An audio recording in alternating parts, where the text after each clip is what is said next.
Ce mercredi 18 février 2026, sous la présidence du chef de l'État, M. Patrice Talon, le Conseil des ministres s'est réuni et a acté les décisions dont voici la teneur. Au chapitre des mesures normatives, en point 1, transmission à l'Assemblée nationale pour autorisation de ratification de l'accord instituant la Facilité africaine de soutien juridique. Cette entité a été créée au lendemain des crises de la dette survenues au cours des années 1980-1990. Celles-ci ont mis en évidence les faiblesses juridiques et techniques des États africains dans la résolution des litiges commerciaux ruineux avec les créanciers privés. D'une part, elle opère comme une organisation internationale qui fournit des conseils juridiques et une assistance technique aux pays africains dans le cadre de la négociation de transactions commerciales complexes, de litiges avec les créanciers et du renforcement des capacités des gouvernements africains. D'autre part, elle développe et propose des ressources et publications connexes axées sur le savoir avec pour objectif de promouvoir des accords équitables, bancables et durables qui apportent de la valeur ajoutée tout en protégeant leurs droits souverains. En y adhérant, le Bénin aura l'opportunité de participer à sa gouvernance, de bénéficier de l'accès préférentiel aux services et aux bases de données de connaissance de l'institution, puis de recourir à ses panels spécialisés. Les ministres chargés de l'économie et des finances, puis de la justice, veilleront au bon aboutissement de la procédure législative y relative.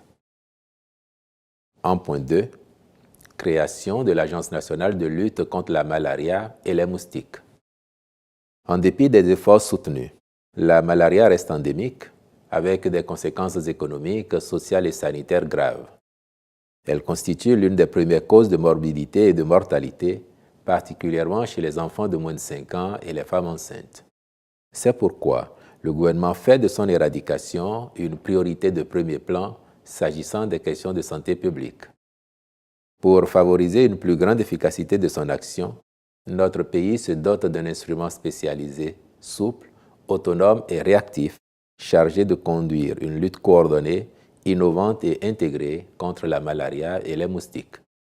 Ainsi, la présente agence sera notamment chargée de concevoir, mettre en œuvre et évaluer les programmes de démoustication, renforcer les actions de prévention et la lutte contre la malaria, réduire l'incidence et la mortalité liées aux maladies transmises par les moustiques, promouvoir la recherche et l'innovation dans le domaine de la lutte antivectorielle, sensibiliser les populations sur les comportements préventifs et les traitements curatifs, appuyer les collectivités locales dans la gestion des nuisances liées aux moustiques, collaborer avec les partenaires nationaux et internationaux, publics et privés, dans le cadre de sa mission.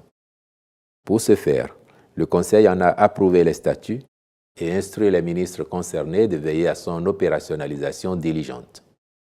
Ont été par ailleurs adoptés au titre de ces mesures les décrets portant modification de l'article 10 des statuts du Bureau béninois du droit d'auteur et des droits voisins, BUBEDRA, déclassement d'une portion du domaine public maritime dans le cadre de l'aménagement de la route des pêches, ainsi que le décret fixant les conditions de circulation des véhicules de transport et de préservation du patrimoine routier national en République du Bénin. Au chapitre des communications, en point 1, mission de contrôle technique et de réalisation de l'étude d'impact environnemental et social du projet de construction du resort urbain et balnéaire de Avlo à Grand Popo. Il s'agit d'un projet destiné à promouvoir une offre balnéaire haut de gamme, développée dans une approche résolument orientée vers l'écotourisme. Pour garantir la qualité et la durabilité des ouvrages, ainsi que la préservation de l'écosystème côtier, il convient, en plus des études architecturales et techniques en cours, de réaliser une étude d'impact environnemental et social aux fins de garantir la bonne conduite du chantier en conformité avec les normes requises. En point 2.